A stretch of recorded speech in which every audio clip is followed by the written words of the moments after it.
காலை வணக்கம் நண்பர்களே. இப்போ நீங்கள் பார்த்துருப்பீங்க, ரீசண்டாக சத்யா என்ற ஒரு பொண்ணு ட்ரெயினில் தள்ளி கொல்லப்பட்டாங்க.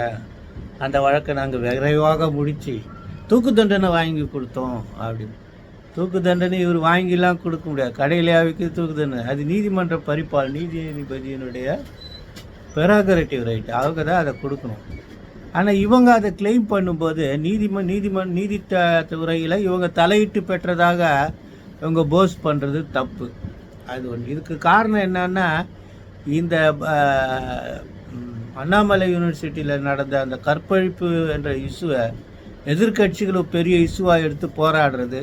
இது ஒரு வருஷமும் இவங்க ஆட்சியில் அவங்க ஆட்சியில் இருக்கும்போது எல்லாருக்கும் டைம் கிடைக்கல. அரசியல்வாதிகளெல்லாம் சுறுசுறுப்பு ஏற்றுறது, காலையில் எதுவும் டீ சாப்பிட்றது, சிகரெட் பிடிக்கிற மாதிரி இந்த ஏதாவது ஒரு போராட்டம் பண்ணி அவங்கள சிறைக்கு அனுப்பி அவங்களுக்கான நடவடிக்கைகளில் துரிதப்படுத்துகிற வேலையை செய்கிறது. ஜெயிலுக்கு போகிறது, அங்கே சாப்பாடு போடுவாங்க, அதையெல்லாம் சாப்பிட்டு சாயங்காலம் அவுத்து விட்டுருவாங்க, சின்னதாக கேஸ் போடுவாங்க, அப்புறம் மொத்தமாக கோஷ் பண்ணுவாங்க.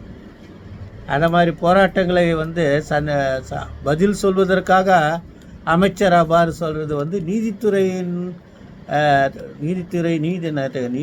சிறப்பாக நீங்கள் நன்றாக வழக்கு போட்டு நீதித்துறை மூலமாக உத்தரவு பெற்று நாங்கள் தூக்கு தண்டனை வாங்கி கொடுத்தோம் அப்படி இப்படின்னு சொல்கிறாங்க. இதெல்லாம் எந்த வகையில் சரின்னு தெரியல. அதுக்காக இப்போ ஒரு தீர்ப்பு, இது AIR 2024 Supreme Court 5299, AIR 2024 Supreme Court 5299, Eknath Kishan Kumbharkar versus state of Maharashtra. இந்த வழக்கில் என்னான்னு கேட்டிங்கன்னா, அவர் தன்னுடைய மகளை கருவுற்றிருக்கும் போது எட்டி உதைச்சி மகளையும் இறந்துடுறா, அந்த குழந்தைய இறந்துடுது. அதனால் அவருக்கு 2019 தூக்கு தண்டனை கொடுத்துட்றாங்க. அந்த தூக்கு தண்டனை என்ன ஆகுது, அதுக்கப்புறம் உயர்நீதிமன்றத்திலையும் உறுதி செய்யப்படும், ரெஃபர் ட்ரையல் ஆகும். தூக்கு தண்டனை கமன்ஸ்மெண்ட் ஆஃப் ட்ரையல் கம்ப்ளீட் சட்டு ஹைகோர்ட்டுன்னு சொல்லிட்டு ஒரு கான்செப்ட் ஆர்கியூ பண்ணாங்க. அது ஜெயபிரகாஷ் மர்டர் கேஸ்லேயும் 9 கொலை பண்ணாததால் அவருக்கு நான் தானே பெயில் எடுத்து கொடுத்தேன். ட்ரையல் வேறு ஆண்டிக்காடு பாலசுப்ரமணியன் நடத்தினார் செங்கல்பேட்டில். அதே மாதிரி இங்கே சென்னையில் ஒருத்தர் பேங்க் எம்ப்ளாயி மேனேஜரை கொலை பண்ணிவிட்டு பணத்தை எடுத்துன்னு போயிடுறாரு. அவர் தங்கச்சிங்க அவங்களுக்கும் தூக்கு தண்டனை கொடுத்தப்போ இதுதான் இந்த விவாதமாக என்னன்னா, இந்த 2 எஸ்எல்பியும் உச்சநீதிமன்றத்தில் அனுமதிக்கப்படாமலேயே தள்ளுபடி செய்யப்பட்டது. அதனால் மறுபடியும் அதில் ஒரு கொஸ்டின் ஆஃப் லா ரைஸ் பண்ணி சுப்ரீம் கோர்ட்டில் என்ன வாதாடினாங்கன்னா, இந்த ட்ரையல் கீழமை நீதிமன்றத்தில் இந்த தூக்கு தண்டனைக்கான வழக்குகள் நடத்தும்போது, தண்டனை கொடுக்கும்போது வழக்கு அமர்வு நீதிமன்றத்திலேயே செஷன்ஸ் கோர்ட்லேயே முடிவு பெறலை. ஏன்னா that has to be ratified by the high court. Refer ட்ரையலில் உயர்நீதிமன்றம் அதை உயர்நீதிமன்றம் அதை உறுதி செய்தனால ஃபஸ்ட்டு ரைட் ஆஃப் அப்பீல் ஆட்டோமேட்டிக்காக நீங்கள் அட்மிட் பண்ணியிருக்கணும்னு ஆர்கியூ பண்ணாங்க. பட் அது எடுக்கலை. கடைசியாக அந்த வழக்கு ஒரு 4-5 வழக்கில் ஜனாதிபதியிடம் கருணை மனு, லா ஆஃப் ஈக்விட்டி கருணை மனு நிலுவையில் வந்ததுனால ஜஸ்டிஸ் எஸ்டி ராமலிங்கம், சுதாகர் ஜெயோட தந்தை, அவருடைய பெஞ்சில் ஆயுள் தண்டனையாக மாற்றப்பட்டது. இந்த மாதிரி நிறைய விஷயங்கள் இருக்குது. இப்போ இதில் என்னன்னா, இது என்ன சொல்கிறாங்கன்னா, rarest of rare case, rarest cases எல்லாம் எடுத்து அதில் ரேர் கேஸ் எடுங்க, தூக்கு தண்டனை கொடுக்கணும்னு சொல்லிட்டு இந்த சத்யா கேஸில் இவங்க தூக்கு தண்டனை ரேரஸ்ட் ஆஃப் ரேர் கேஸுன்னு அப்படி டிஸ்கஷன் பண்ணாமல், எப்படி rarest of what all are the rarest case, இது எப்படி ரேரஸ்ட்டில் ரேர் கேஸ் வருதுன்னு சொல்லலை. ஏதோ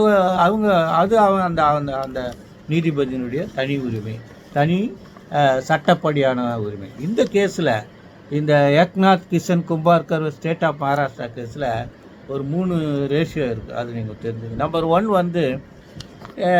ஐ விட்னஸ், இண்டிபெண்ட் விட்னஸ் விசாரிக்கலை அப்படின்றதுனால இந்த வழக்கு அரசு தரப்பு வழக்கு நிரூபிக்கப்படவில்லைன்னு கருத முடியாது அப்படின்னு சொல்லிட்டாங்க. 2வது இந்த அக்யூஸ்டு தனக்கும் அக்யூஸ்டுக்கும் ஃபைனான்சியல் பிரச்சனை இருந்துச்சு, அதனால் இவரை வந்து அக்யூஸாக சேர்த்தாங்கன்னு இவர் வந்து 313 டிஃபென்ஸ் எடுக்கிறாரு. ஆனால் அதற்கான எந்த நடவடிக்கையும் அது பால்டு ஸ்டேட்மெண்ட் வரைக்கும் கொடுத்தாரு, அது நிரூபிக்கலை அப்படின்னு. மூணாவது என்ன சொல்கிறாங்கன்னா,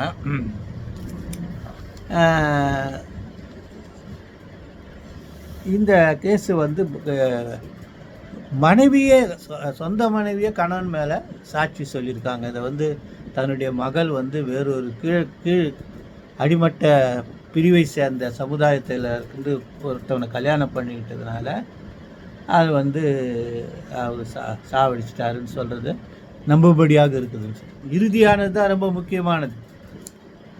இவர் என்ன சொல்கிறாங்க, இது ரேரஸ்ட் ஆஃப் ரேர் கேஸ் வராது. ஏன் வராதுன்னா, செய்யப்பட்ட கொலை கொடூரமான கொலையாக இருந்தாலும் அவர் நபர் வந்து பின்னர் வந்து சமுதாயத்தில் மீண்டும் சேர்ந்து நல்லபடியாக வாழக்கூடிய தகுநிலை காரணங்கள் இருந்துச்சுன்னா அது ரேரஸ்ட் ஆஃப் ரேர் கேஸ் வராதுன்னு சொல்லிட்டு இவருக்கான இந்த ஏக்நாத் கிஷன் கும்பார்கருக்கான தகுநிலை காரணங்களாக என்ன சொல்கிறாருன்னா, அவர் ஒரு சாதாரண சமுதாயத்தின் அடிமட்ட பிரிவை சேர்ந்தவர், அவர் கஷ்டப்பட்டு முன்னேறினார்.